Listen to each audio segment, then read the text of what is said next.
the viability of crit champions, um, or crit marksmen in some of these mid to late game team fights and just increase their survivability. Um, but for some of these champions, MF, that's going to feel really nice for her because that's like an additional, I think, like 10 move speed, or maybe not 10 move speed, but it's a considerable amount of move speed given the fact she already gets a lot of move speed from her strut. So that might be something. I mean, Misfortune getting buffed is always fun for solo queue. Um, but as far as the other marksmen, it really just comes down to the matchups. I don't think it necessarily changes them a whole lot, but players might consider some of these champions that they weren't before. All right. Well, with that, we are underway for Champion Select here between Life Essence and Frontside Esports. Again, Life Essence is rocking that blue side for game number 1. Frontside will be on red, and already we see 2 big bans coming out. Number 1 is Jin coming out for Life Essence, and the Elise. On the flip side, we do see the Ziggs. So both sides seemingly kind of tossing away the meta bans that you would normally see, and instead going for very priority and targeted bans, it seems. Yeah. I mean, when the enemy team has someone named Jin King, probably want to give respect to the man. So that's definitely a respect ban in that regard. The MF also a respect ban as well. The Ziggs as well here. Hungarian mid has put in lots of time. Probably his one trick or so. We've got a lot of one tricks kind of occupying this lobby, which I mean is to be expected because the standard way to climb up is to try and just one trick as hard as you can and then start diversifying your pool. But the Phileas and Gragas, some slightly more standard bans to follow up. Absolutely. So that is 3 ADCs taken off the board here. Life Essence are allowed to have that first pick. Once again, remember, Volibear will not be available for this game in series. So let's see what they decide to pick. Again, they pretty much have their pick of the litter. So the Senna automatically picked here. A blind pick Senna, which many deem to be a little bit lackluster nowadays. Yeah, it's possible that we see a resurgence in the Senna pick, and the fact that there's been, if anyone was watching the mid-season cup last night, you would have seen Senna being played by LWX from FPX, and that he went for the Grasp of the Undying route into a very tanky Senna build, which is a lot more for durability and making sure you are able to consistently get off those heals during team fights. So it'll be interesting to see if that's the route that's being played here. Of course, the Varus is still available, which is very good into the lethality Senna, as you can just pop her. But Frontside have opted into the Pike and Rek'Sai, so a lot of roaming and early aggression coming out from Frontside here. Yeah, absolutely. Having that Pike does lend itself to also a very scary laning phase for the Senna. You know, having that hook available, really immobile support / ADC. On the flip side, we do have Life Essence actually picking up the Kayn and Ornn. So not only do you have that possibility of a Rost or Blue Kayn coming out to cover whatever side your team is weak with, you have the Ornn, which automatically means your late game is just that much stronger. Yeah. And Life Essence, their response to Frontside's first 2 picks have been really just trying to slow the game down. They're looking more for the scaling already with these first 3 picks. And then the Skarner lock-in is very, very interesting. Because it does mean that we are going to see the Rek'Sai or the Skarner go into most likely a solo lane. Yeah, I think one of the popular builds, and I mean, I think Captain Flowers will definitely agree with me, solo lane Skarner is one of the things to actually be feared. And so, you know, having that potential there, you now have a lot of CC lockdown. We are now into that second ban phase here. If you look at the bottom of the screen, you do see those bans flying forth. Varus banned away, so this is going to be the 4th ADC ban coming out here. Syndra banned away, so not allowing Frontside Esports to pick that one up in the mid lane. And so you can already see the targets that they're aiming for, the ADC and mid lane roles, which both sides still have to pick up. Yeah, and it's interesting that the Varus has come out as a ban from Frontside, just because of the fact that Senna has been locked in already, which could be a target at mid lane Varus. It could also be a target that's saying, oh, this Senna could potentially just go into the support role, and we have other plans besides just blind picking this Varus at R4.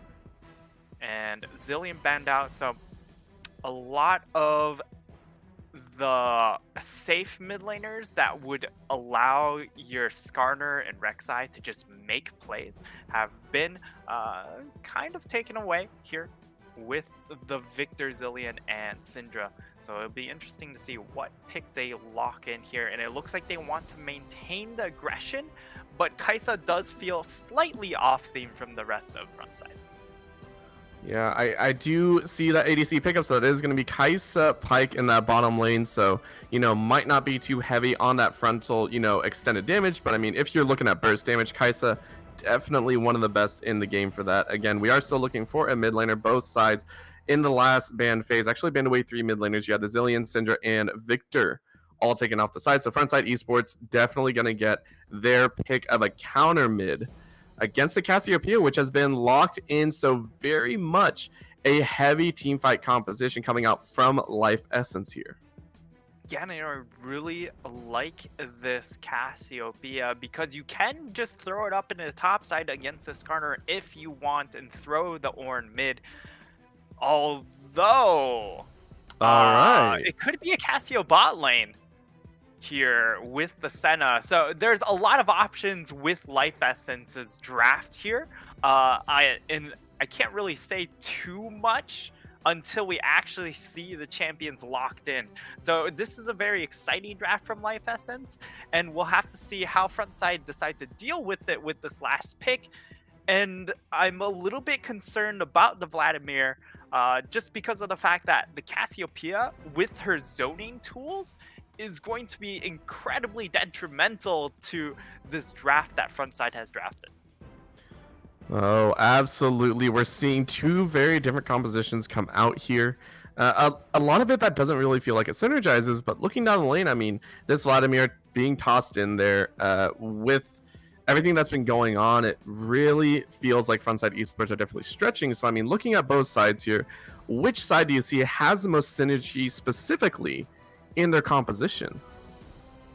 I really have to favor Life Essence here with their comp, just because they have a bunch of bruisers with the Senna, and that just makes life for Senna really, really easy. It just allows Senna to really enable all of these bruisers, and Cassiopeia can also be considered a bruiser once she gets all of her items because she has so much HP built in to her itemization.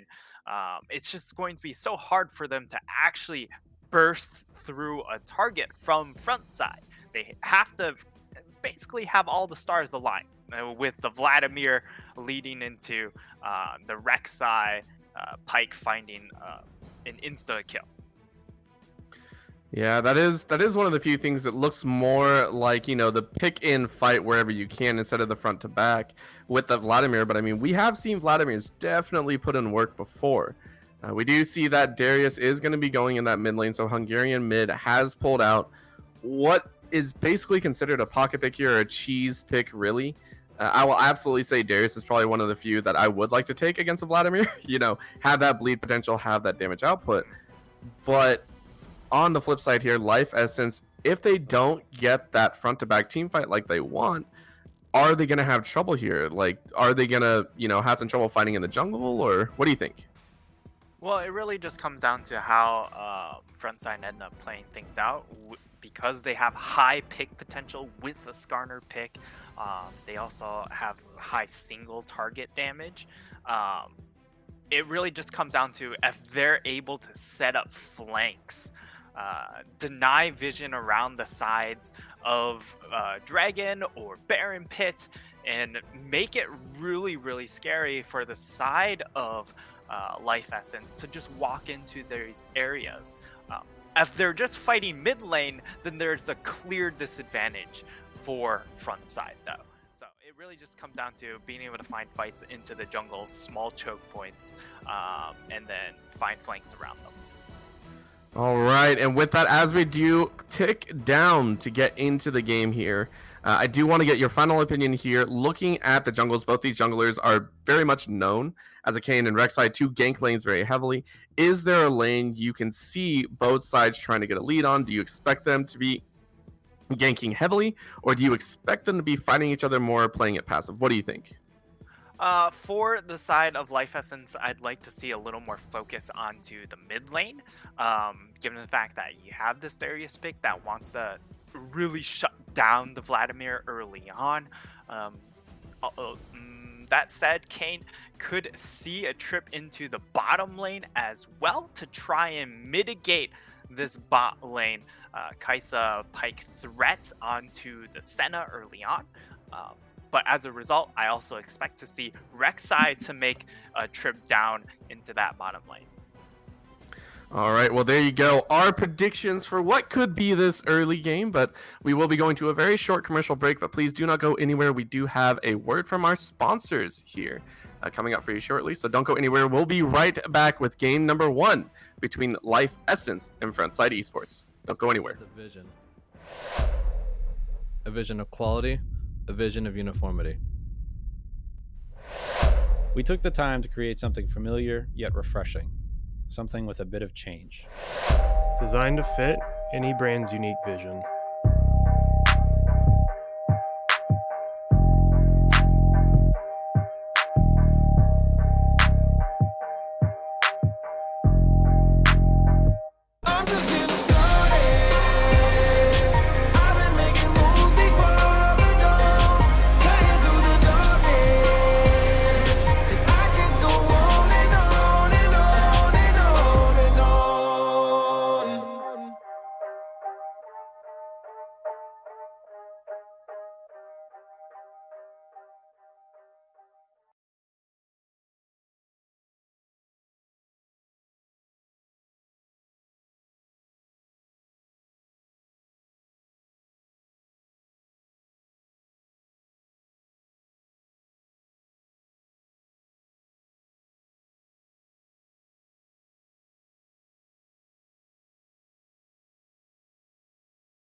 After 225 years, you'd think we'd look to our past.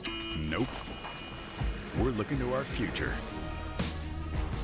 where we're innovating every day to raise Jim Beam for 225 years to come.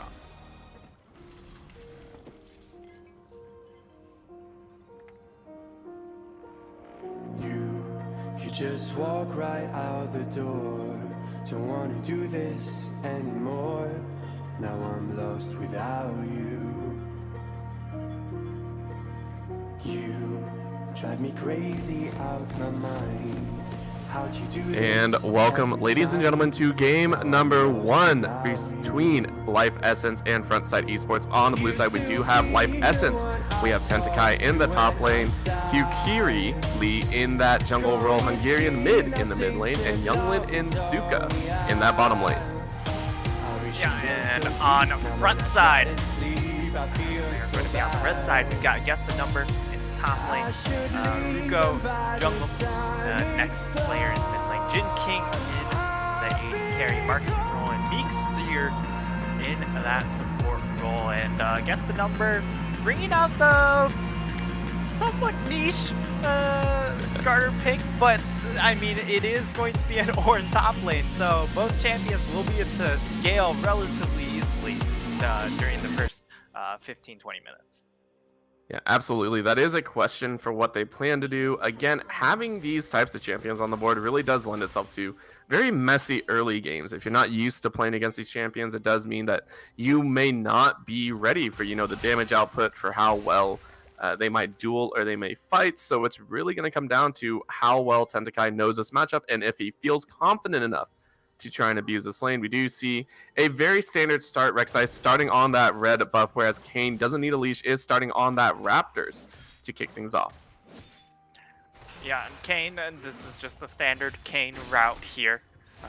Being able to just clear through Raptors so quickly and in a very healthy manner that it just makes so much sense for him to start there.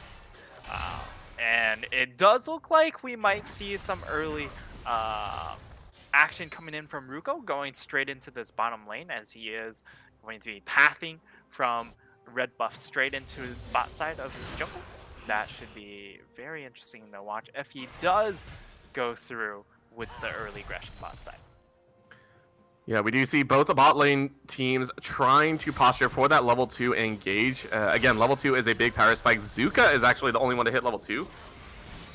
Right now, there it is. Both sides have hit level 2 just very shortly. And again, that is a scary point. You don't want to be up against a Cassiopeia and a Senna when they hit level 2. That is a scary thought to be caught out in.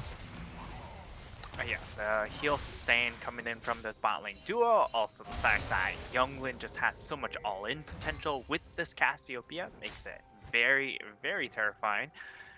And Hungarian mid, while we're not going to see the kill here, this is just what Hungarian mid wants to do. It's a very nice early game pick into the Vladimir because of the fact that you just deny the Vladimir so hard. Interestingly enough, Hungarian mid didn't go for Ghost, which one might consider might be really essential in just trying to get onto these targets from the side of Frontside. But the side of Frontside, if you look at the composition as we see a gank.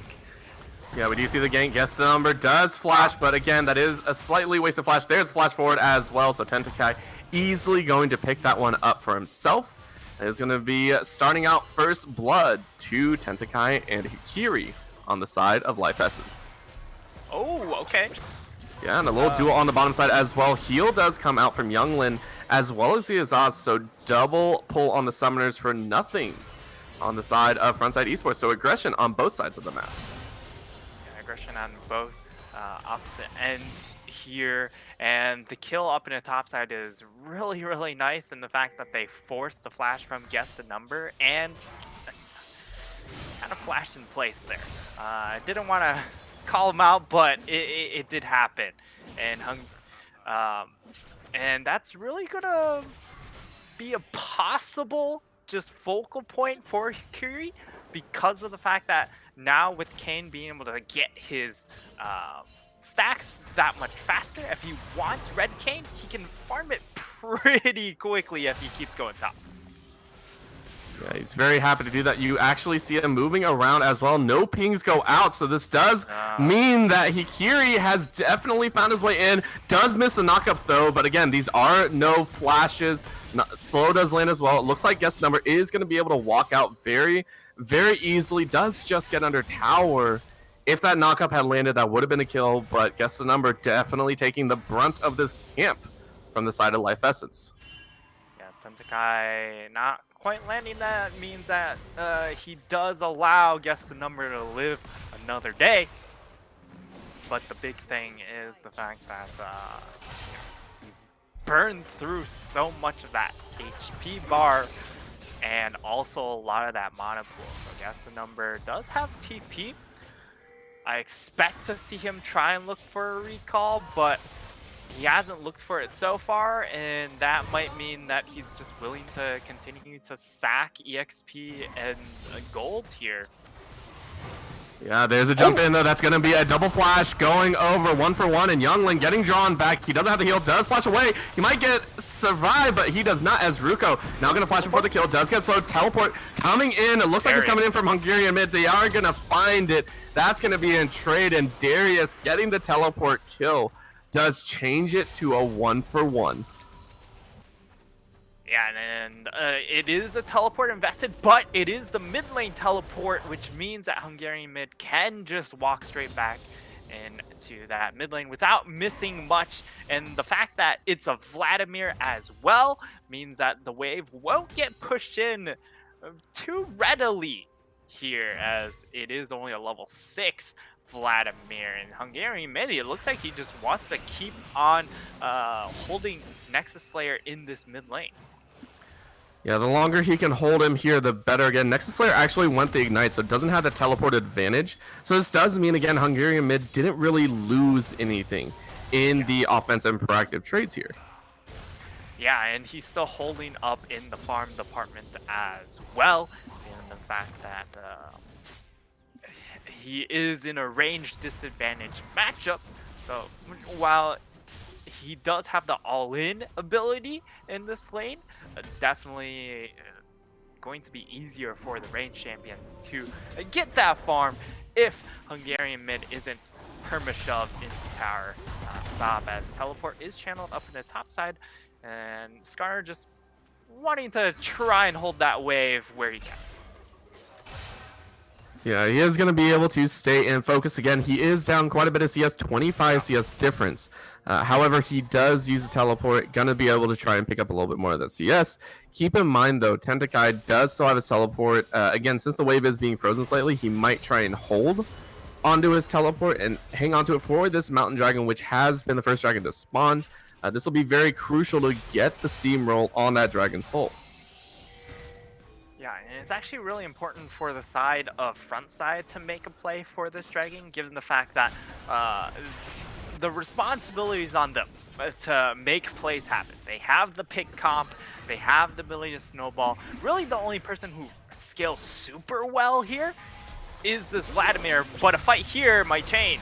Yeah, that is going to be the double stun going out. That's going to be the Ornhorn as Hall of the Forge God does knock up Ruko in the middle of that tunnel. That is going to be an easy kill, as the dragon is now going to be collapsed on Meekster. Doesn't have the leap. There it goes. He finally got the cooldown, and that is simply going to be the kill. Might go for the dragon here as well, but a very nice win for this squad. They are going to try and do the dagger over the wall. Doesn't make it work, but they do get the dragon, and that means Meekster now on the wrong side of the map. Going to be chased around, but again, it looks like the fight has definitely slowed. There goes the pool in the mid lane as Tentekai draws it out. And already Life Essence in a commanding lead over the global objectives and lane priority. And there's just such a large win coming in from the side of Life Essence. Getting that dragon, delaying any ability for the side of okay. Oh man, that is a dive and a half right there. That is going to be going golden. You can hear it in the background. Kiri is going to be there, but that is a petrifying gaze. Keeps everyone in place. One more auto might do it. There's the Twin Fangs. Does grab that kill as well. And that is just going to be Life Essence saying, we one want more. everything. Ignite does go down, and the slow is there as well as a double kill for Younglin. Means they win out hard in that bottom lane. And what a dive in that bottom side there. Just free food for everyone on the side of Life Essence. And Hungarian mid doesn't have the apprehend, so unable to actually finish off that kill, but oh man, Nexus Slayer taking advantage of the over-aggression from Hungarian mid is able to collect that kill, but that is going to be Tentakai trying to get a little stopping power in, but not enough damage. Remember, this is a tanky Ornn, doesn't really have the damage, so a very nice win for Nexus Slayer in the mid lane. Nexus Slayer, that Ignite finally paying off a bit there. He's been waiting for this moment at the 10-minute mark to finally be able to get that kill onto Hungarian mid. And that's a really nice win here for the Vladimir, because if he's able to snowball and get a few kills such that his spikes, his 2 item spikes, start to line up with the rest of his team, then we might be able to see some team fight capability come out from this frontside squad as they look to try and get this kill on Tentakai.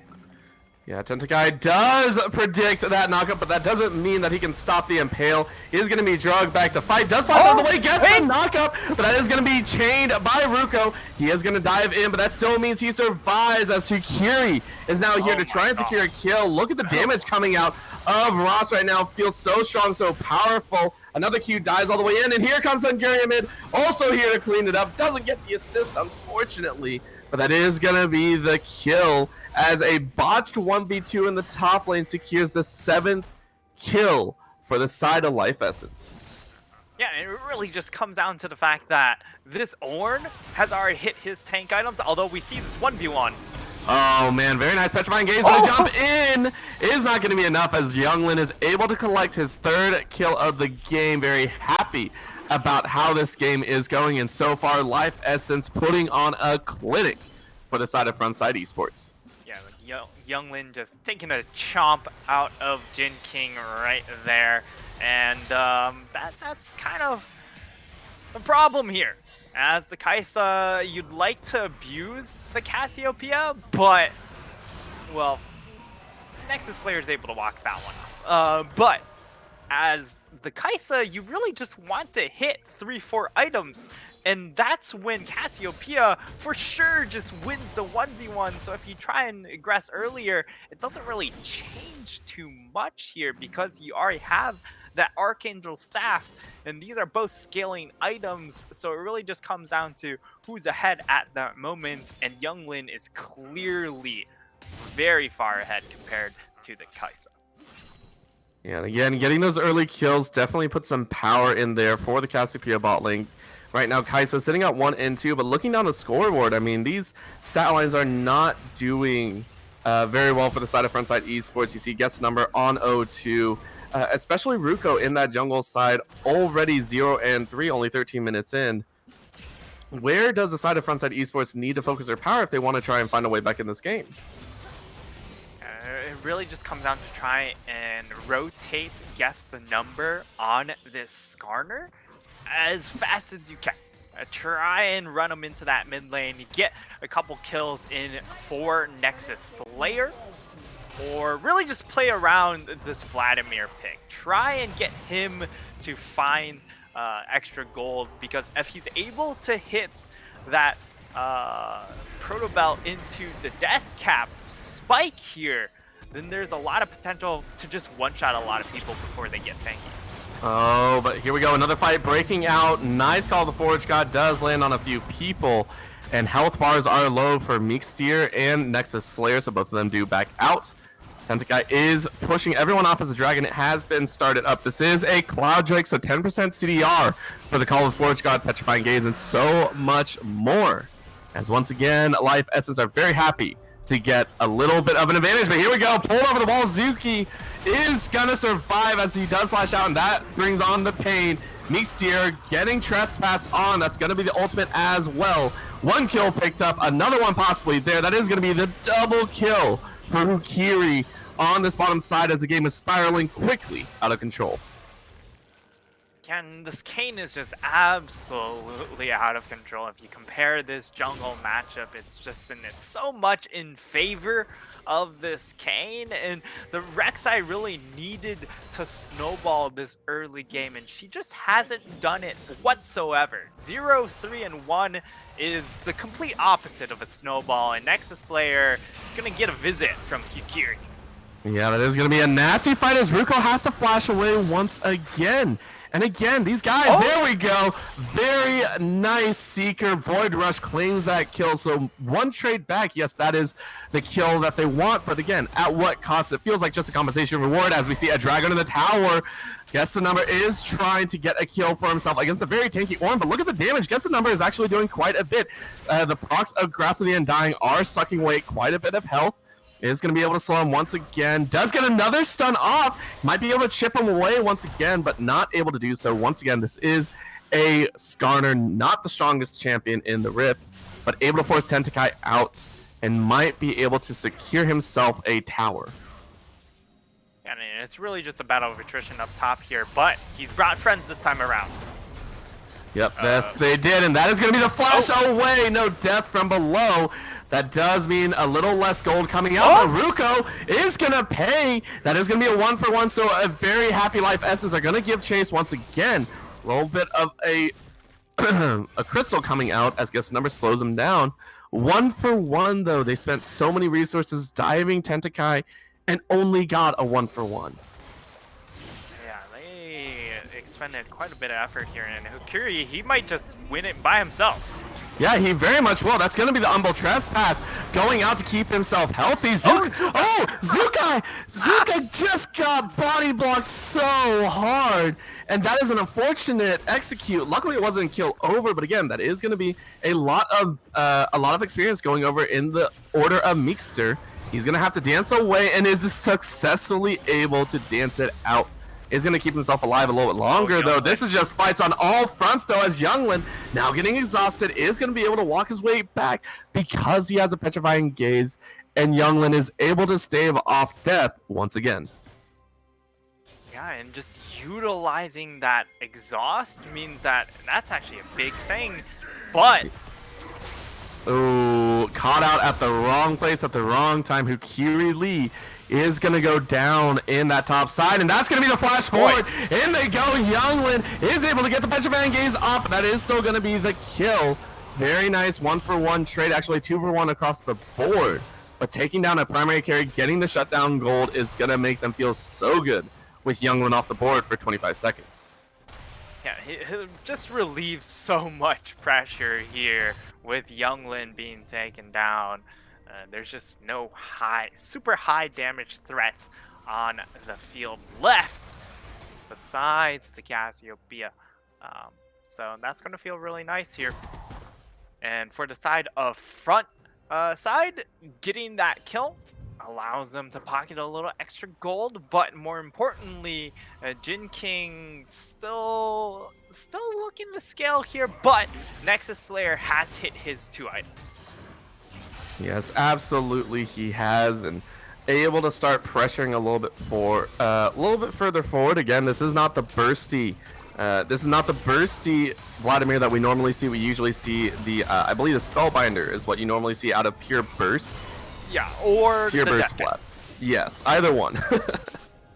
Yeah, so he's really trying to punch out as much sustained damage as he can to keep up with the Cassiopeia by having the Zanya's Hourglass, but Younglin. Very nice Petrifying Glaze catches all of them, and there it is. The snipe from the base is able to help secure it. That still might be a 1-for-1. No, the heal and fight keep him alive. In goes Ruko with that Void Rush, still going to lose out though, and that is a 3-for-1 in favor of Life Essence. That's Jinking able to keep away from the Color Forge. Got the flash forward, and an apprehend is going to secure that one. Hukiri able to claim the 4th of the team fight, as they are going to go for their 3rd Drake, which will be the Infernal. One more Dragon until the Infernal Soul and Life Essence commanding lead in this first game. Very, very commanding lead, as now they're going to get their 3rd Dragon, which means that Inferno Soul is going to be on the cards for their next Dragon. Hitting that soul point this early on for a better scaling composition, it is just insanely terrifying for the side of Frontside, and that just means they have to force picks right here, right now, as much as they can. Yep, they get the draw right back in, and that is going to be Hungarian mid getting the ultimate off, but the ultimate trade is better for Meekster, as he is able to claim that kill, get an extra 300 gold for his team. Tentakai now trying to recall on a ward, as he is going to be suppressed and dragged back in. Multiple stuns coming out, and in comes Ruko, also trying to lend a helping hand. Does dive over the wall. That's going to be multiple people coming in to kill him, and this is just going to be a meager compensation reward as a shutdown is given over to Jin King. Yeah, and already Frontside being able to find 2 picks on 2 players that just shouldn't have been where they were. If you're a Darius shoving that far into the mid lane without anyone around you, definitely means you're going to be dying. And then just a very late recall from Tentakai in a very unsafe position means that they find themselves a 2nd kill, where both kills just didn't need to happen. Yeah, absolutely. We do see Meekster able to drop a ward, but quickly taken out by the side of Life Essence. Definitely posturing for this Baron side, ready to try and get a break in the base, you know, get that Baron, push down the outer turrets, and be able to really crack the base open. Yeah. Also the other nice part was the fact that Meekster, he was able to get the assist from his ult. Wait. Oh, they're able to pick it up. That is going to be 1 kill going over the side of Frontside Esports. They are able to collect one. Next Slayer does go golden, but he is going to get off a good chunk of damage before he goes down. That's going to be a 2nd kill for Meekster. He is popping off. That's a 3rd. Double kill ramping up for him right now. They are going to get the draw right back in. Doesn't get the 4th, but it is going to be enough, as in a surprising turn of events. That's going to be a 4 for 2. Tentakai, last one standing, is very tanky, but might survive, living on about 50 HP, but the chase is on. And in a surprising turn of events, a team wipe for the side of Frontside Esports. In the 22nd minute, they found a miracle when they needed it most. Yeah, in Frontside, they find the pick. They're able to get themselves into a position where Nexus Slayer was able to put down relevant damage, and Hungarian mid wanted to bait that fight out by just walking forward, knowing that he had the rest of his team behind them this time around, but they just got blown up a little bit too fast. And then the dive went onto the backline, and Younglin Zuka just didn't have any tools to keep themselves alive. Not enough of them, at the very least. And after those 2 members fell away, then the rest of Life Essence were just very easy to clean up. Yeah, absolutely. Big win for them. And again, you did see the power of the composition. I mean, you watched as Hungarian mid got pulled back by the Pike, and then followed up with an Impale. You drag him at least half a screen to a full screen length away from his team in a very surprising manner. You solo out their carry, which again, that is the right choice in my opinion. Take him out, you know, don't allow this monster to keep healing off of everyone, and you win the fight. So very good, I would say, focus coming out of Frontside Esports. They are behind still, but they know where their objectives lie and where their win conditions are situated. Yeah, and it's a really nice pick onto Hungarian mid, because you did mention it, that the Darius works really well against their composition, because they just want to run in and dive. Okay, fight mid. Yeah, lots of eager fighting here, and Meekster just instantly gets shut down. There goes the Impale. They do catch out. 1-for-1 so far. Ultimate comes out, catches 2 others as well, and the fight has jumped out. Next Slayer right in the middle of all of them, but goes down for his trouble shutdown going out for him. That's going to be Hungarian mid trying to chase forward. Doesn't get a big kill, but then he gets the drag back. Jin King has to ult as well. Killer Instinct is not enough, and that is going to be Hungarian mid picking up his 3rd kill of the game in a 3-for-1 hectic engage. Yeah, and the big thing is they did lose their Kane, which means that they aren't able to just force onto Dragon or Baron, but it does look like they want to try and go for the coin flip here. Try and zone off Ruko if they can, and they sure have more than enough damage to just 2-man it, since it is just a Dragon. That's Inferno Soul going over to the side of Life Essence, and that is incredibly terrifying for a composition that has a Cassiopeia and Senna. Oh, absolutely. You know, that poke damage coming out is going to be so damaging. You can't take it lightly anymore. Again, one of the most depressing things to see as a team that's behind is like, oh, okay, you know, we're behind gold, we're behind everything. And then the game just throws you an Infernal Soul, and you're like, well, thanks, game. I didn't know I was going to be losing the game this hard, but this is where we're at. Yeah, I didn't expect to just pop like a balloon every second of my life, and that's going to spell pretty much disaster for Ruko and Jin King. And it looks like their only response is to try and just go for this Hail Mary Baron call, but they don't have the damage. Oh, they don't, but they do have the damage to turn it around. They're going to try as best they can, but remember, the Baron buff is there. They're going to dance right into the fight. That's going to be Frontside Esports taking a lot of damage. Their health bars are burning down, as that is going to be Life Essence cleaning house, taking the life of their opponents. Nexus Slayer trying to run for his life, gets knocked up, doesn't have the pull. He is going to go down to the decimation of Hungarian mid. The rest of the team is there. Meekster trying to dive away, run away as best he can, leaving Jin King alone. He is going to fall here as soon as the rest of the team is there to finish it off. Younglin throws out the miasma, doesn't find anyone, but one last Twin Fang is going to clear it. A clean 4-for-0 means Life Essence have control of this Baron. And it's just pure slaughter here. As this is the kind of fight that you expect to see from the side of Life Essence. The fact that they have 4 bruisers with a Senna, and you just saw, if you just watched their health bars when that fight happened, you might notice that nothing happened with their health bars. That's because they're all bruisers with a Senna. They just didn't take damage.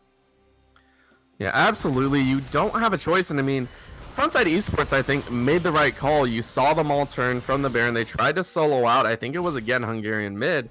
But again, the rest of the team was there to solo it off. There is no hard damage for Jin King right now. Yes, he's on 2.5 items. It's just not strong enough to cut through anyone. So very nice try by Frontside Esports. But right now, it seems all of their options have been cut off in this game. Yeah, it is just going to be incredibly difficult for them to just try and find any picks because, of course, there is that Edge of Night now onto Zuka. There is that Seraph's Embrace completed, and now there's also a hook onto your strongest member. Yeah, that is going to be the draw right back, and the heal does go out as Younglin is actually able to trade 1-for-1. That's going to be a 2-for-1 as a 3-for-1 comes out as well. There goes the Void Rush, not claiming a single life, as again, a 4-for-1 secured by Life Essence, just the icing on the cake. And it looks like they're going to try and keep pressuring this. This is easily the game for them as they push through the base. They're going to push through the base and try and stat pad a little bit here. And they do find it. That is going to be the game for game number 1 here. Life Essence in 28.5 minutes take a commanding lead in this best of 3 series. Yeah, and it really was just Life Essence in control of this whole game here. I mean, even the times where they gave up control, it was because they decided to back in really poor spots. They allowed themselves to get picked in really silly positions. But once they got their act together, knowing that maybe we threw a little bit too much gold at the side of Frontside. It's time to dial it down, try and focus up here. They cleaned things up very quickly, and after that, Infernal Soul went over to their side. It was just easy pickings. Yeah, and I want to draw it back to the champion select, right? You know, starting all the way at the beginning, we even pointed out Frontside Esports, they had major synergy issues with their composition, right? We saw the Skarner come out on the top side as an answer to the Ornn. We saw the Rex side, and then we saw on the bottom side the Kaisa and the Pike. So we were absolutely worried about this composition going into this game number one.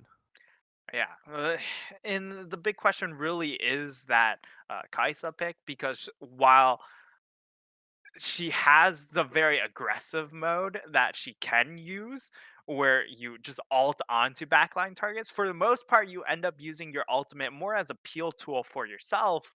But this team composition just didn't spike at the right times. You have the two carries in the Vladimir and Kaisa wanting to hit 3, 4 items, and everyone else just wants to fight after they hit one.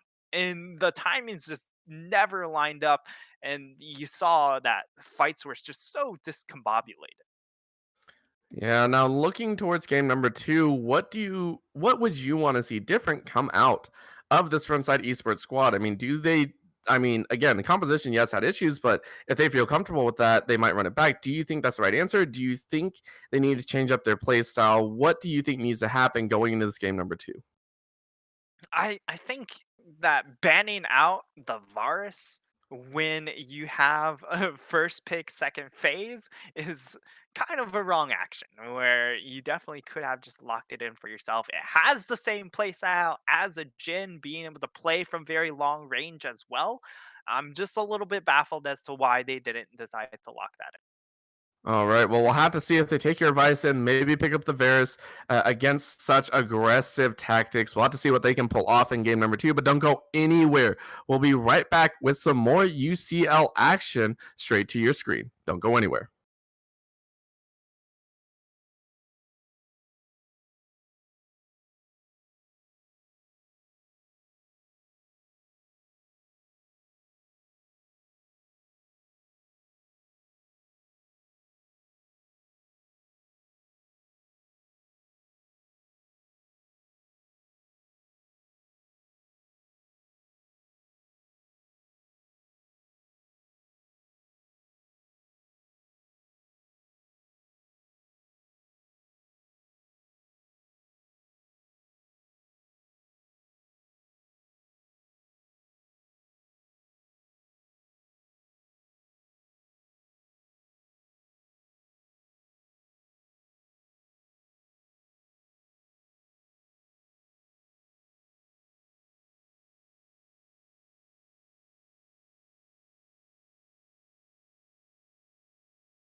You're so distant when you're home, always hanging by your phone.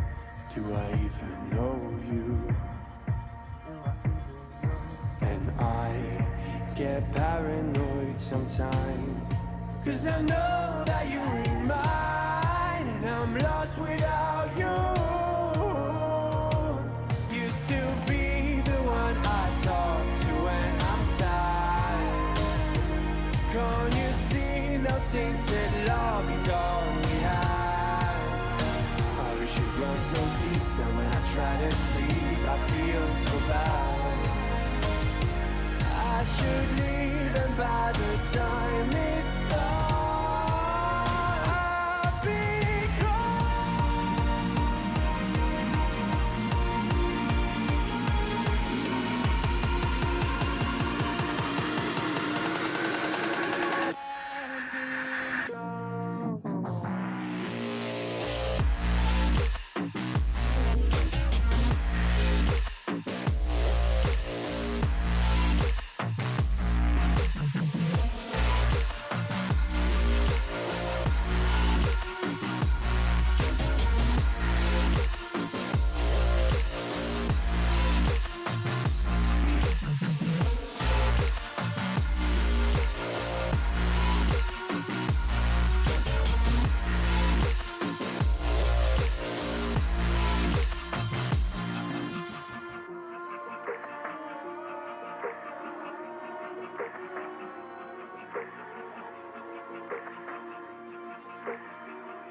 And welcome back, ladies and gentlemen, for game number 2 between Life Essence and Frontside Esports.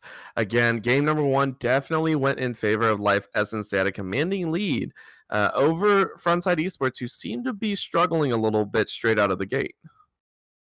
Yeah, and I'll be real here.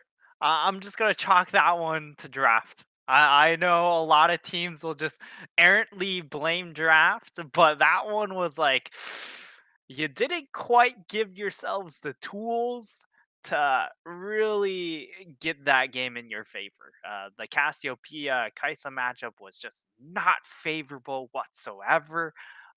They weren't able to get the Rek'Sai ahead at all either, really just not too many lanes for it to gank. And as a result, you just saw them kind of flounder around a lot of that game. Yeah, absolutely. I mean, we saw some good things come out in the starting phase, but on the flip side, they had good ganks, they had some of the good rotations, but again, their compositions seem to just fall apart in the latter stages. So we'll have to see if they can do a little bit better this time. Again, they are on the blue side this time, so having that first pick is going to be essential. And automatically, we still see the same bans. Ziggs going away. I'm expecting a Jhin. Yeah, Ziggs of course, take it away here. Now that Frontside know that Life Essence Hungarian mid is willing to play that Darius mid, maybe they also throw some respect at that pick. If they do, I expect it would be more towards that second phase. Um, but certainly, if they want to try and take away a pick that really worked well in that game number one, the Cassiopeia has to be one of the highlights there. If they want to try and deny that, um, although I would say Varus does play relatively well into that lane, being able to chunk out the Cassiopeia from very long distances. Yeah, absolutely. And we're starting to see it. Yes, there it is, the Cassiopeia being hovered by Frontside. They're like, okay, we played against it once. I really don't want to test it again. And it is surprising that Life Essence actually decided that the Senna ban was the way to go, because I don't feel Frontside Esports would put that very high on a priority list.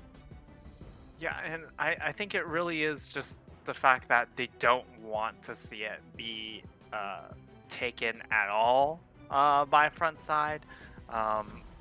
Maybe it's also the fact that they really just have specific plans for the Senna, and they just don't want to early pick it on red side, where it could be answered back in relatively good fashion in the first phase. But Affiliates banned out means that once again we see a lot of AD carries being banned away, and Frontside, they lock in the Syndra this time around. Yeah, immediate Syndra lock in. Again, one of the premier champions in every single tier of play. Very strong mobility as well. Or not mobility, I would say very strong CC abilities. Again, she did get a very slight nerf. It was a 2-second increase on her cooldown for her Scout of the Week. So a lot of people, everyone just sees pure nerf, that's it. None of her power was really taken away. Absolutely none of her raw power was taken away. So Frontside Esports do get that mid lane or bottom lane carry role. On the flip side, Life Essence already locking in the Ornn once again. Yeah, just really comfortable with that Ornn pick. Just, of course, getting a lot of free scaling with this champion. And the amount of zone control that this Ornn had during that last game was quite considerable, and this time they go ahead and lock in the Graves. So already Life Essence, just a lot of free scaling once again coming out with their opening picks. Yeah, and once again, I feel it's very much front to back. We're seeing Life Essence go to a very standard, tried and true method of all we're doing is front to back team fighting. I don't care if we do anything else. This is all we're going to do. So very interesting that the other side, Frontside Esports, are finally feeling like they're responding to it. Yep, Frontside, they've decided to lock in that Braum. It is going to block, of course, that Ornn Horn, and it's also going to help mitigate a lot of the Graves damage, and the fact that it is very skill shot dependent. And the Trundle locked in is a little bit odd because Graves does beat out Trundle in that head-to-head matchup, but it is going to provide the ability to cut down the Ornn by ulting that Ornn, stealing away his resistances. But this Lulu, again, you said it, they want to fight front and back, and Lulu's probably one of the premier supports to do so. Yeah, absolutely. You have that champion available. The Trundle was picked up, so I am a little bit skeptical, but we'll have to see. Mordekaiser banned away and Cassiopeia banned away as well, so both sides deciding, okay, this is what we're going to go for. And again, it does surprise me a little bit that the Mordekaiser was on the ban side, but still a very nice slide. We'll have to see what they ban away next and what they decide to do. ADC still on the table. Yeah, and for Frontside, they should just ban out hyper carry champions. The Cassiopeia would be one of those. The Victor also in that vein, but it does allow Life Essence to still have some options, such as, I would not say Kaisa is one of those, but you have decent amount of CC, and if the Lulu's able to keep the Kaisa alive, you are going to pack in a lot of damage over time. Yeah, absolutely. Life Essence this time saying, okay, we'll show you how to play the Kaisa matchup. We'll show you what you need.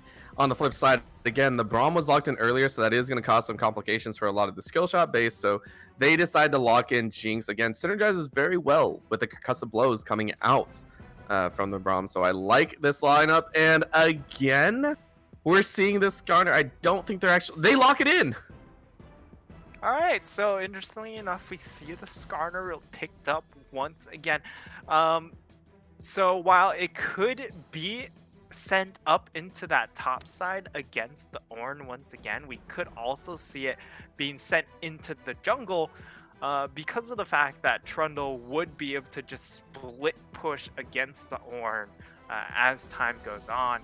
Also the fact that he's going to be able to use his ultimate a lot more readily in that matchup is going to be a lot of good news for him. But Life Essence throw in a last pick Morgana to throw a bit of a curveball here.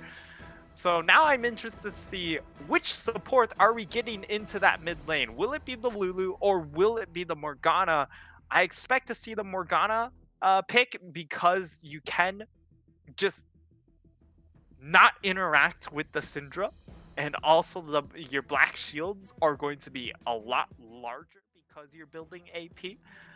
But it could also be that Lulu and the fact that you can just press Q repeatedly after you hit that level 9 breakpoint. Yeah, that is the very scary point to see. And again, these compositions once again locked in to see such a ridiculously, I feel team compositions. Because again, last time we saw it, the Skarner, obviously, it felt like it didn't do very well. And this time around, Life Essence are definitely giving benefit to Frontside Esports in that mid lane, having the Morgana in that mid lane option, which is where I think she's going to go. Do you think this is good or bad? Because again, last time, Hungarian mid had such a big role to play with that Darius in that mid lane. Yeah, it's hard to say because of the fact that the Darius was, I would assume, mostly a counter pick into the Vladimir to try and pressure that lane really early here. But the Morgana pick is really nice in that allows you to just hyper buff one of these carries, whether it's the Graves or the Kaisa. The issue I do find though is the fact that outside of those two carries, it's going to be pretty low damage, and that does mean there is opportunity for the Skarner to then be able to just run over people.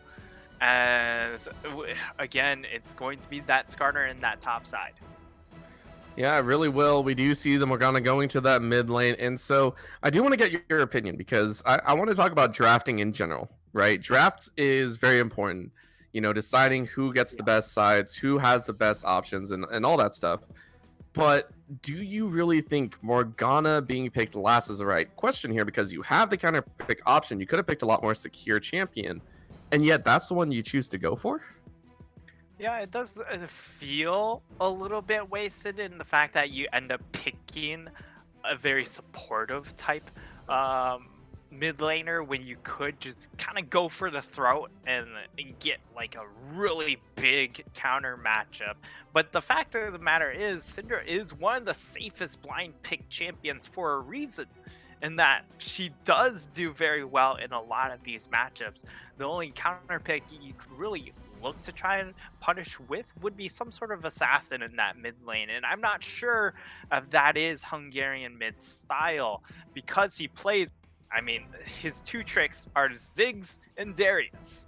So, not really looking to be very sneaky and try and find flanks and just one-shot people, mostly either being the Darius, in which you just kind of be in their face all the time, or the Ziggs where you're clearing from a very safe distance. And I think the Morgana pick kind of falls in that Ziggs faction. Mm-hmm. Just a lot of heavy wave clear, be able to hold the lane, do your job as a mid laner, right? Now, taking a look again, we do see the Skarner again, but this time the Trundle is on there, which I think is a very nice swap up for Ruko. My question to you, do you like this Frontside Esports composition more than game number 1, or do you think it's still on that level of a little bit testing the waters, might not be the strongest? I think this Frontside draft has improved leaps and bounds. As far as the draft goes, we'll have to see actually how it plays out. If these are champions that Ruko, Nexus Slayer, Jin King are comfortable on, because that is a big question.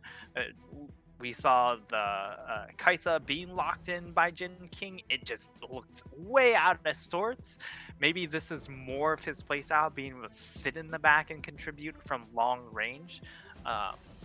But as far as the draft goes, I like it a lot more because you are able to just wait for your 2 to 3 item spikes. The Syndra is going to be up to, they still have plenty of engage and disengage power in this composition with the Skarner, the Trundle, the Syndra, and the Braum, just all contributing various forms of CC. And on the flip side, for the side of Life Essence, this time we're going to be looking at more of a pick play style, I'd imagine, because of the fact that they do lack a lot of that like hard 5v5 engage. All right, well, there you go. The thoughts from the desk here. We do have an idea as we move into that Spectre delay. Thank you so much for sticking with us. As we do, I do want to go and talk about one of our fantastic sponsors, Kono. If you are looking to take your game to the next level, it all starts with your peripherals. From keyboards and keycaps to mice and more, our friends at Kono have got you covered. Kono has worked with some of the world's greatest designers, inventors, and makers to bring you some of the best gaming peripherals around. They have been huge supporters of us here at Upsurge and have made generous contributions to our prize pools. If you need to find a keyboard or any such items, please check out some of their fantastic options, such as the HexGears X1 RGB low-profile Bluetooth mechanical keyboard. You can use the discount code UpsurgeGG for 7% off your first order. For more information, head over to kono.store to check out all they have to offer. Now, with that, we will be going into a very short commercial break, but don't go anywhere. We'll be right back with game number 2 between Life Essence and Frontside Esports. Don't go anywhere.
Literally thousands and thousands of websites that you can use Honey on. Honey, it's the free, super easy to use web browser extension that gets you the best deals when you're shopping online. And what it does is you shop for whatever it is that you already wanted anyway, and it scours the web for coupon codes, tries them all out, and applies whatever is going to get you the best discount on your order. And the best part is that it's free because Honey makes their money off the retailers that you are shopping from instead of from you. They're a huge reason why Scrapyard Wars was able to happen this time around, so massive shout out to those guys. So that's joinhoney.com, super easy to use web browser extension.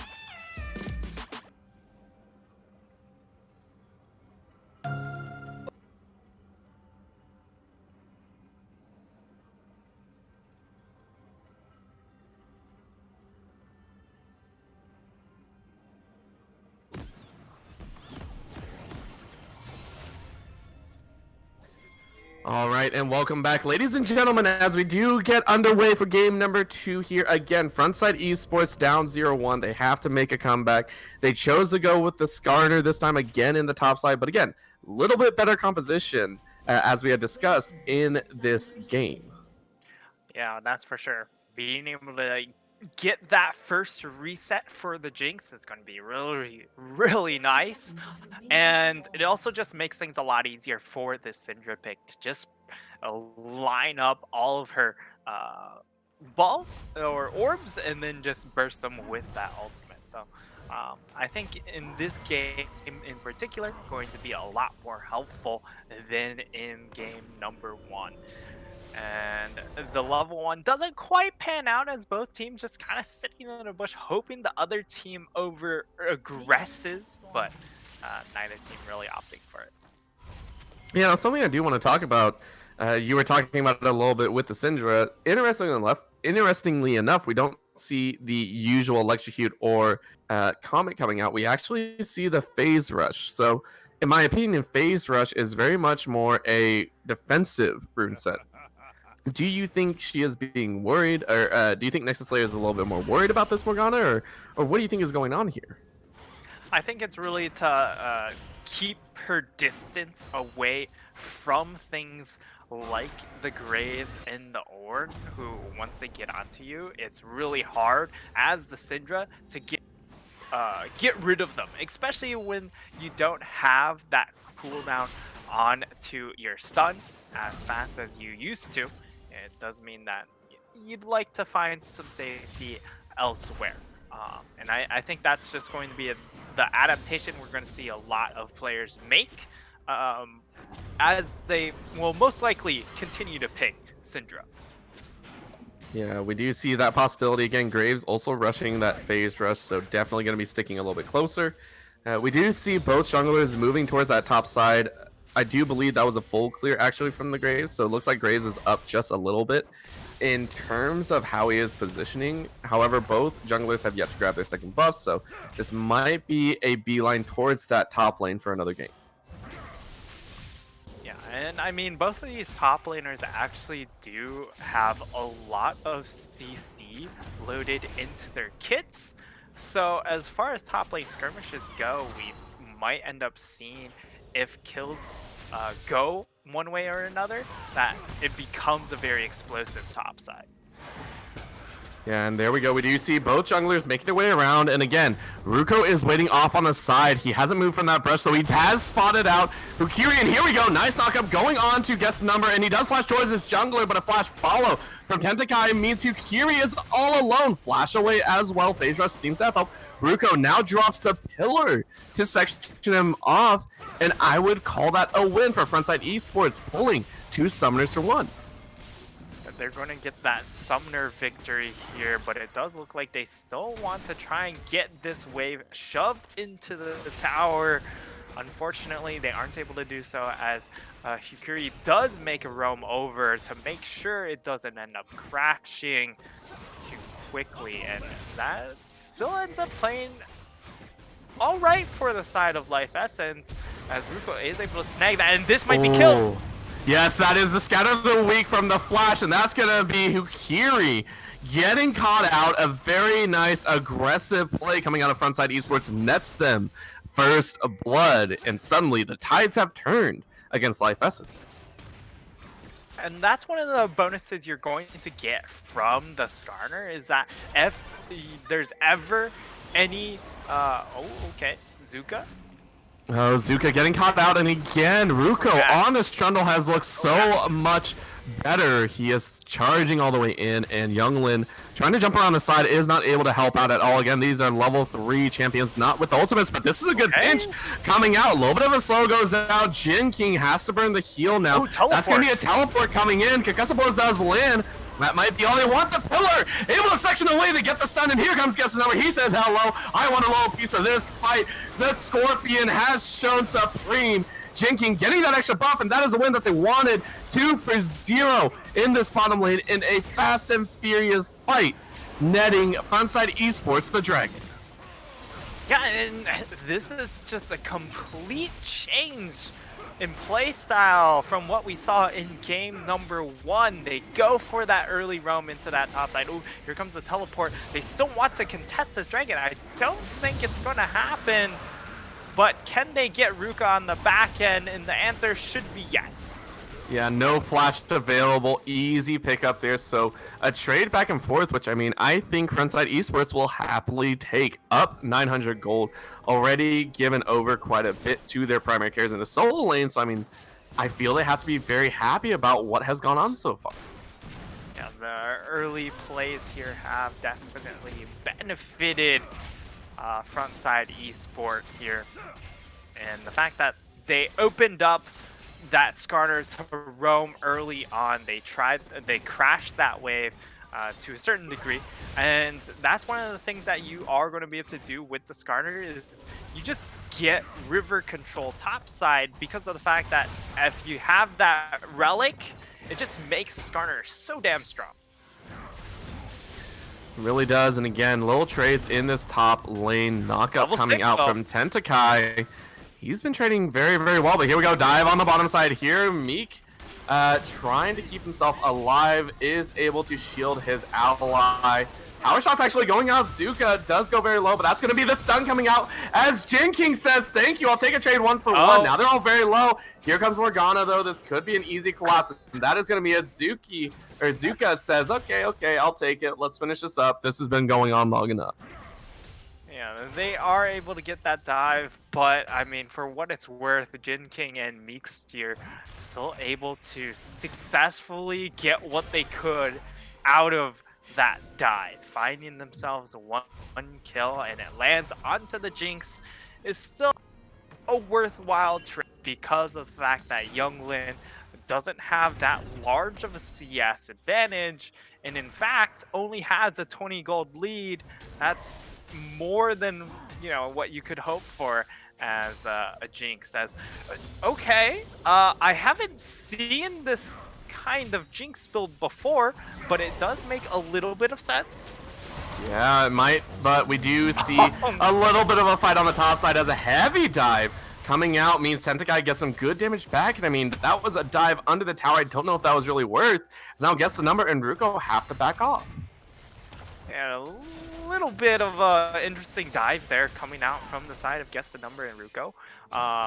Just thought they had enough damage, but without level 6 on Ruko onto that Trundle, you just don't have enough punch to get through this this Ornn already. Yeah, and that's going to be a little bit of a fight in that mid lane. Ultimates go out as well.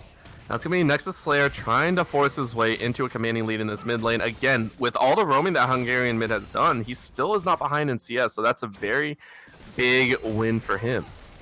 Yeah, and it really just comes down to the fact that he's playing Morgana, right? You just press W onto the wave disappears, and then you're free to walk around wherever you please. And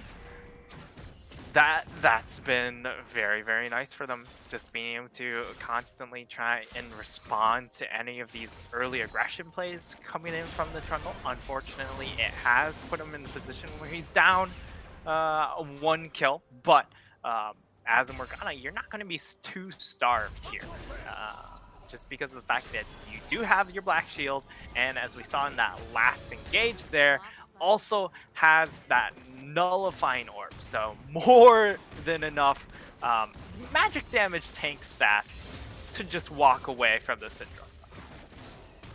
Yeah, it definitely feels like Hungarian mid is not playing to win this lane. It's more to try and keep Syndra in check and get ready to assist Hukiri whenever he wants to fight, right? Like, it doesn't feel like you're supposed to win that lane matchup at all. Yeah, Hukiri is going to be making a little stroll over to visit Ruko. Ooh, nice little pillar to keep himself alive. That's going to mean the Rift Herald has been stopped, so that is going to force a recall out of Hukiri. And, I mean, Ruko didn't lose anything, so job well done. Yep. And now we're going to see Jin King actually complete the Manamune. So, we're going to see a Manamune bot lane matchup. I actually haven't seen this Jinx build before, but I would imagine It builds similarly to what's another Manamine champ? Actually, there isn't any Manamine champs quite like Jinx here. Yeah, we don't know about that, but we do see a mid lane fight break out here as Nexus Slayer does get caught out as a fight breaks out on both sides. Hukiri, though, able to clean it up, and that's the combo that we're looking for. Another fight breaks out on that flip side, an extended engage as Ruko trying to get the kill on Hungarian mid. He is able to collect it, not before paying with his own life. And there we go, dive into the tower now as Hukiri is going to claim that one. No, Tentakai able to pick up his first of the game. Skarner coming in, though, to try and help out the team, but a little too late. It is going to be a 1 for 3 across the board, and suddenly Life Essence with proactive moves able to make this win. Nice dash all the way in. Guess the Number actually dashes into the fight, and that's going to be the killer instinct as Guess the Number has guessed wrong and sacrifices life for nothing. Yeah, and it was a really nice heads-up play coming in from Zuka. They definitely were, you know, together on the comms there.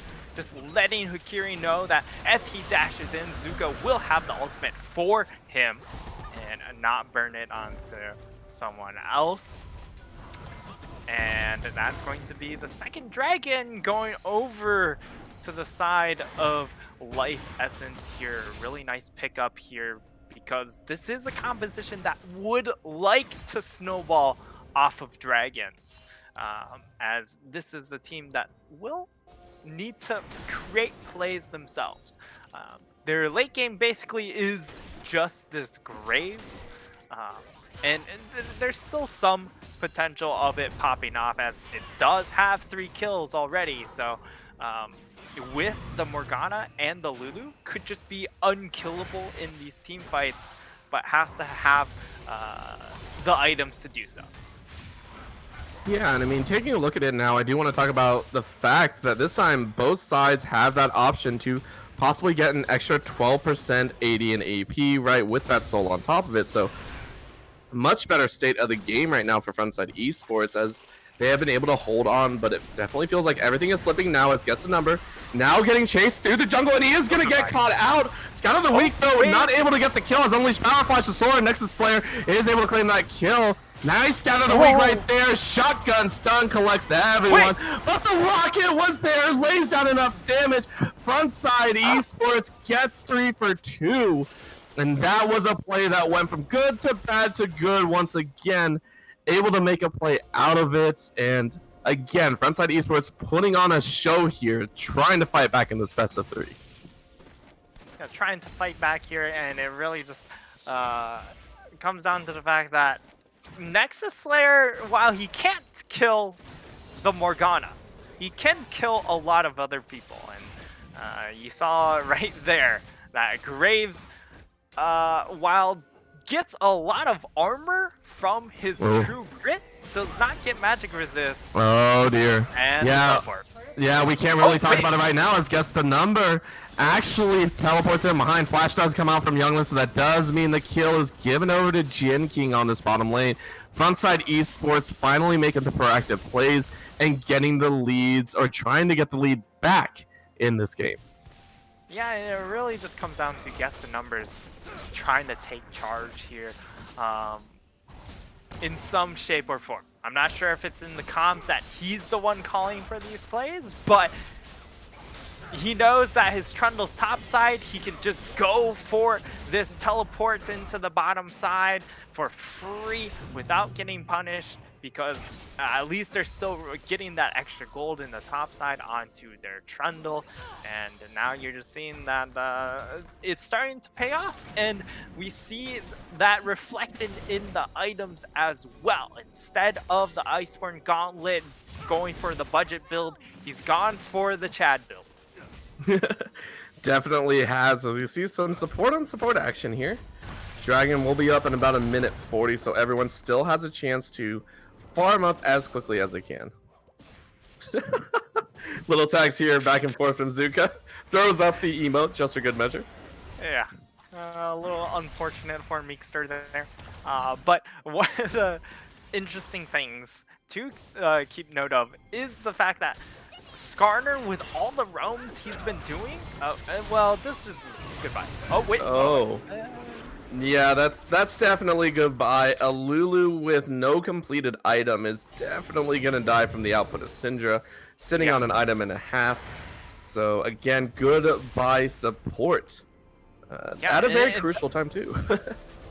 Yeah, and that was also the fact that you burn the Lulu ultimate and the exhaust to try and survive, and you still don't. And as a result, that's just another 2 summoners bonus that they get on top of that kill.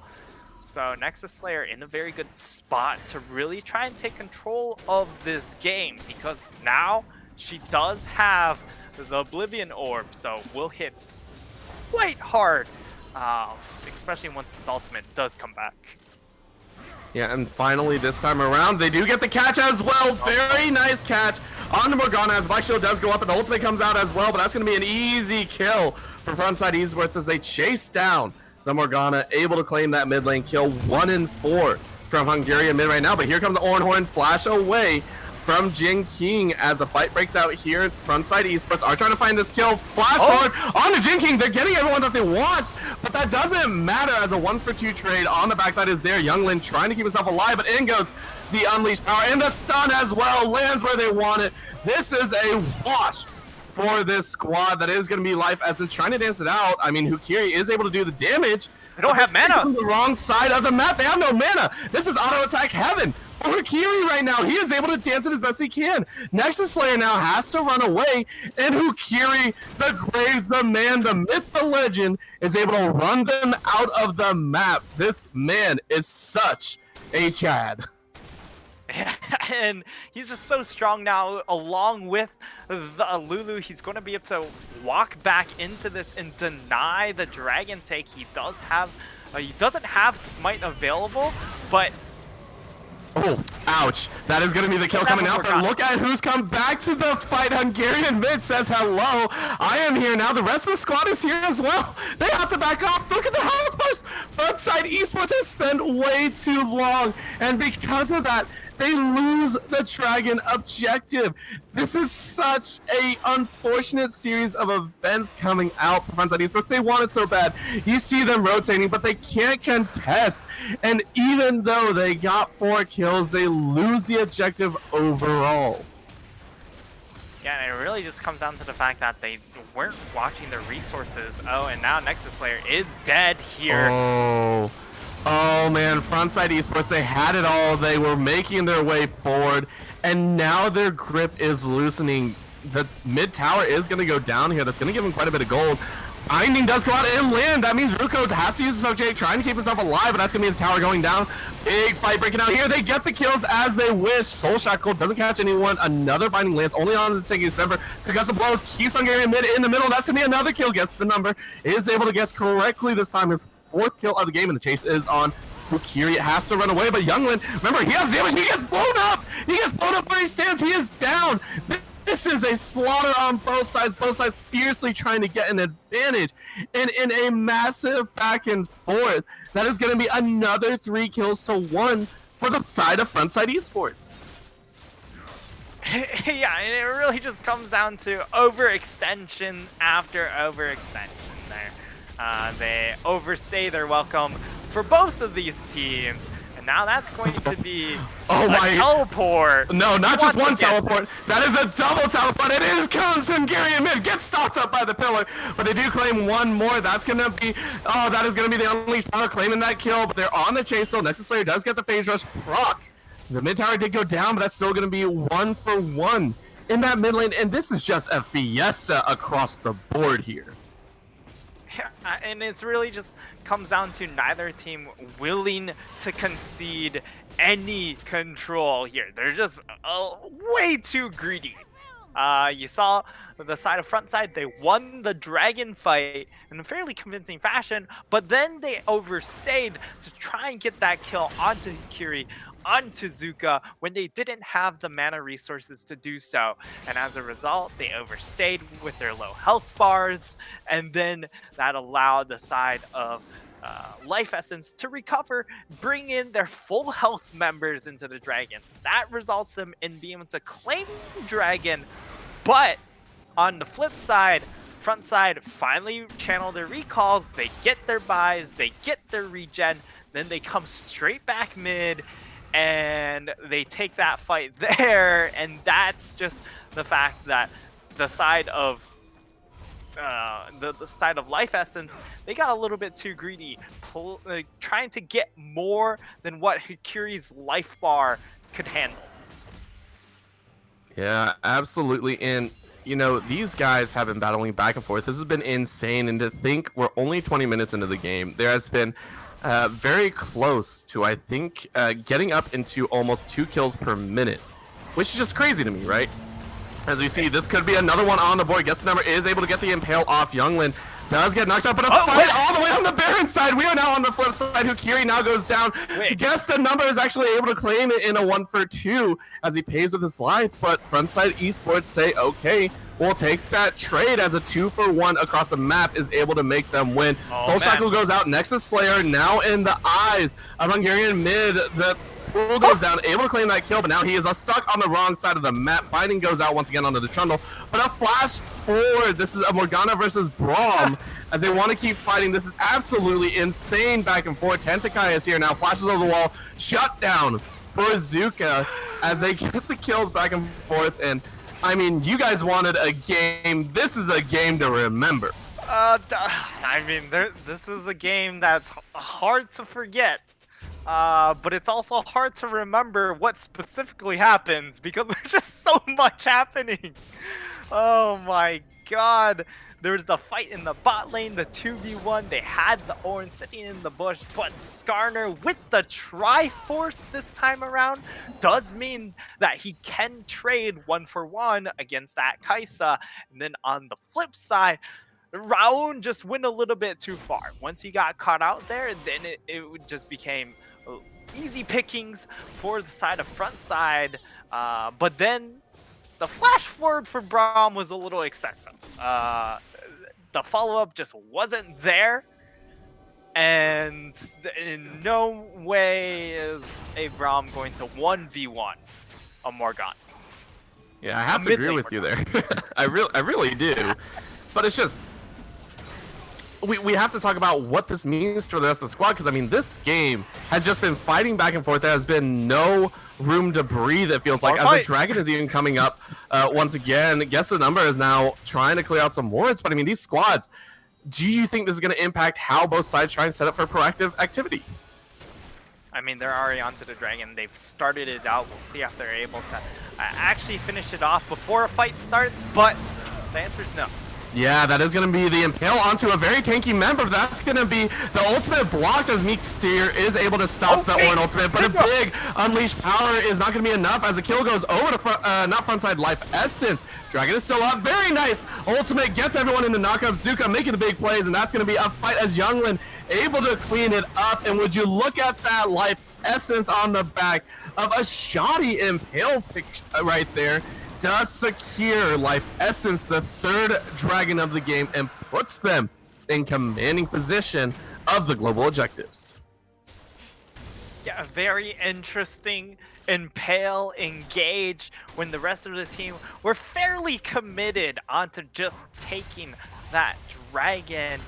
And one of the nice things about Skarner Ultimate is the fact that you can just generate picks. But it's not as great in the team fight setting when everyone else is just waiting for that ultimate to go down, and then they can just rush in themselves. And if you waste the ultimate onto the target, that you have to be very careful about how you use that Skarner ultimate.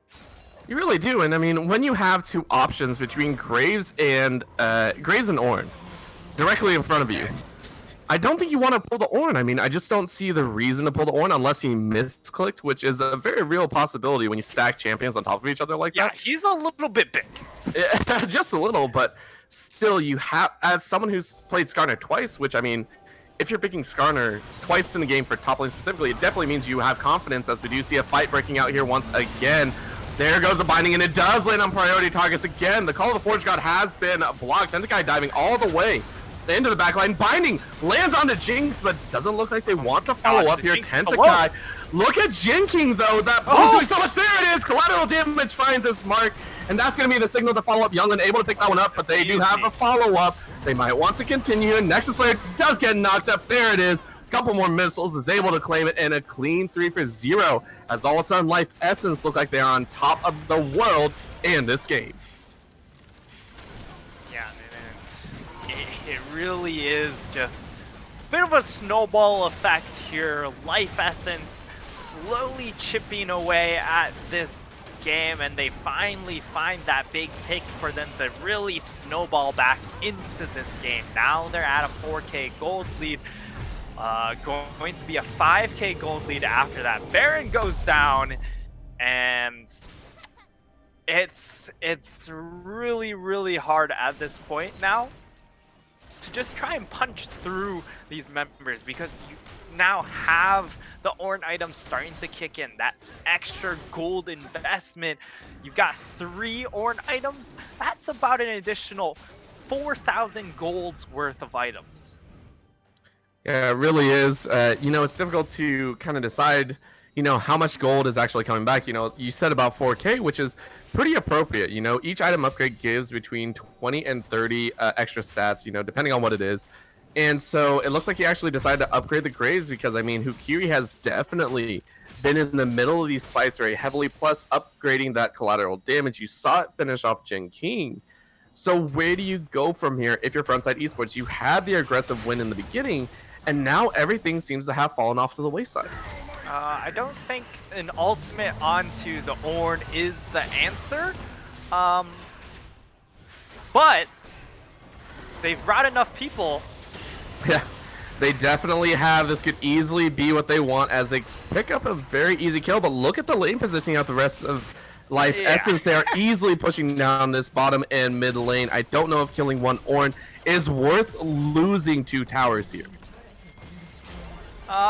I would say it is worth to some degree in the fact that these are towers that they're probably going to drop in that Baron push regardless, and being able to at least funnel in some extra gold for your team is going to be really helpful here in preparing for what would most likely be a final stand around the Inferno Dragon, as it is going to be sole point for the side of Frontside Esports. Yeah, and just taking a look, I want to take a look at some of that gold right now, as we do have a little break in the action. I want to take a look at the gold differentials. You know, in the top lane, we have about 1K. In the jungle side is probably the biggest difference. Taking a look at it, you have about 3K difference, or I want to say about 2.5. In the mid lane, about 1K. I mean, everywhere you look, this squad of Life Essence have definitely come back in this game. Yeah, I guess the number... Yeah, he's able to get away just a little bit, but he does flash forward, and again he grabs the Ornn! Why are you grabbing the tankiest member of this squad? Tentakai able to keep himself alive, gets the polymorph as well, double knockup, as Jin King is having to flash and heal away. Nexus Slayer left up on the chopping block, and guess the number, man. You're not even guessing, you're solving the problem and getting the wrong answer anyways. The rest of the squad is wiped, as it is only Ruko left to talk about the dismay of that team fight. Yeah. The only breakdown is they pulled Ornn.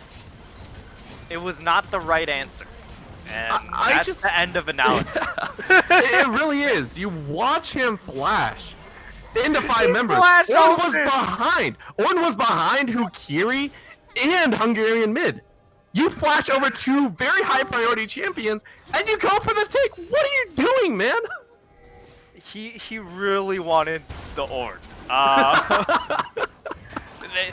He had to make sure that he has more kills than his opposing top laner. That's what he was really going for here. Just playing for kills. That's all it is now. Yeah. Yeah. It's not even the rest of the KDA. It's just the kill stat. Well, technically he's winning and having the larger number of deaths, but that I mean, you're not wrong, but it's like, you know, you could pull a squishier champion and get the kill just as easily. Like, why, man? But then what if Ornn kills the rest of his team. Then the Oh, Orn that's has right. more That's right. codes. Yeah, you're right. You're right. Okay. I see. Okay. No. Skarner, just keep grabbing Ornn. It's a perfectly valid strategy. He only has, two big ticket items: the Infernal Mask upgraded from the Abyssal Mask and the Forge Fire Cape. It's totally okay to pull him. Completely okay. Absolutely. It's not like any of your team members have a Void Staff or a Last Whisper to actually cut through the resistances. And yeah, you're fine. Oh, You're fine. and we feel bad for bashing on it because then he okay. finally got a good pick. Zuka able to get the polymorph pop, but he's still gonna die, and that's how you play Skarner. He did it. He got the shutdown. That is gonna be one. But now Meekster has to run away. Good flash out of the pit. They got the support. Now everyone's on the run, but that's still a 600 gold shutdown. Very happy for him to pick that one up. I actually don't think 600, only about 300, but there we go. Stun comes out. They don't have it, and now the fight is on. Frontside Esports look like they have the picks here.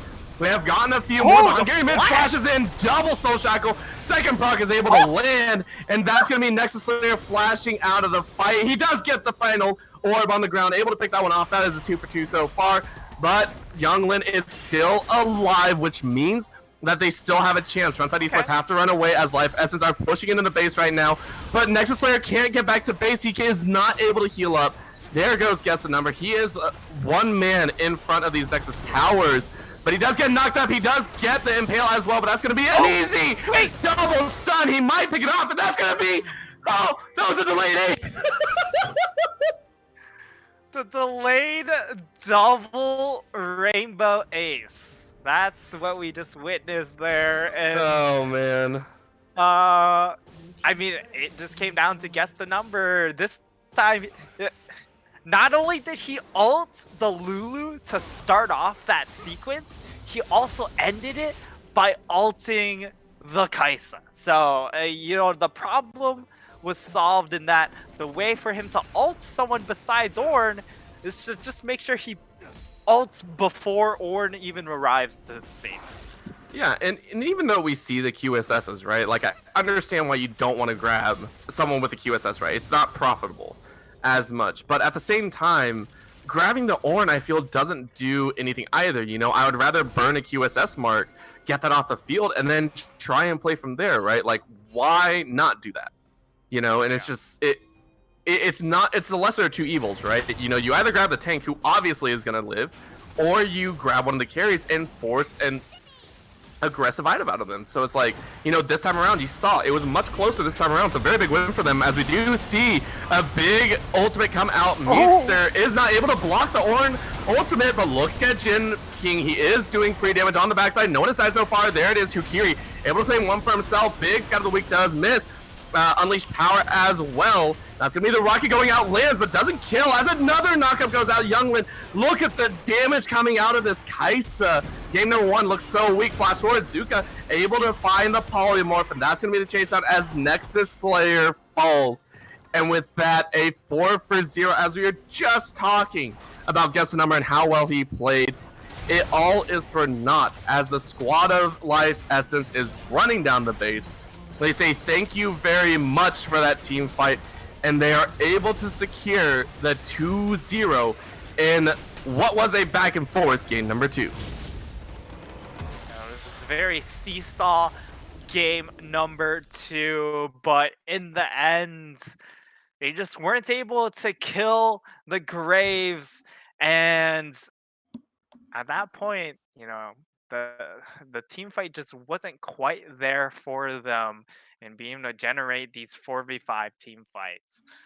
So well done by Life Essence, and very, very well played by Hukiri in both of these games. Yeah, and going back, I like to do this and take a look at the scale of the game. I want to ask you, in that game, we saw glimmers of hope. Guess the Number had some beautiful plays, and Frontside Esports were actually on the winning side. They were in the driver's seat, even if it was for only half the game. Do you see power in the Skarner pick? I think the way they played out the early game was really, really good with that Skarner pick, being able to just pull him down with that teleport. But they really had to maintain that through that mid game. And you saw once the mid game hit, they kind of slow down and try and force picks off of cooldown on that ultimate. And you also saw them, impale a few orns here or there, which I think is the key mistake, because once it hit the late game and they were able to readjust the mental state of like, okay, you just have to get a carry. You look at the itemization, they all had QSS and even a Mercurius Scimitar, and then when you have the Morgana Black Shield along with the insurance policy of the Lulu, just got a little bit too hard. Yeah, and I mean, talking about Life Essence once again, I mean, their compositions this time were very, very solid. And I wanna get your opinion. This squad they were behind. I mean, do you think they already had a game plan in motion? It looked like they were scrambling, but looking towards later stages. I mean, is this a squad that you could see playing against some of the other top dogs, or do you think this was just them having a better time tonight? I would say that um, the side of life has they had really solid drafts. They had a really solid opening game plan. So I would say that this is definitely a team to watch out for moving on into the season. But there are definitely clear issues, Hmm. right? Where Tentakai definitely overextended. Hercuri in this game got picked off a couple of times, and just played super aggro. So if teams can pick up on those tendencies, they could definitely be punished. All right. And last question here. We do have to award it, 2 games, beautiful 2-0 series on the side of Life Essence. Who do you think deserves the MVP award and why? So the two options I really think um we have would be Hikiri, with the fact that he just dominated the jungle in game number one. And in game number two, a little bit less so, but was still a very big presence. And then the other would be Zuka, which seems a little odd, but the amount of support thrown in this game without dying, and also the fact that this was also the Senna player in our previous game, just adding so much value to his team. Sure, it can be the champion picked up, but it's also the fact that if you're able to consistently output the heals, the shields, you're definitely doing something right as well. But I don't know who you would fall for, but I think Hikiri, the game one performance takes the edge a little bit more. I can definitely understand that. So we will say who Kiri in that jungle role has won the MVP for this night. So again, congratulations to him, and congratulations to Life Essence for pulling out this amazing 2-0 victory. That is going to conclude the UCL for this week. But again, tune in tomorrow when the Upsurge Minor League plays. We do have Anonymous Esports Rose Quartz versus the University of Connecticut B. So don't miss that one. That's going to be at the same time, 8 p.m. EST. Tune in here. But that is going to be it from us here at the desk today. So once again, from myself, from my co-caster Nightstar, this has been the UCL. Thank you so much for tuning in, and have a fantastic night.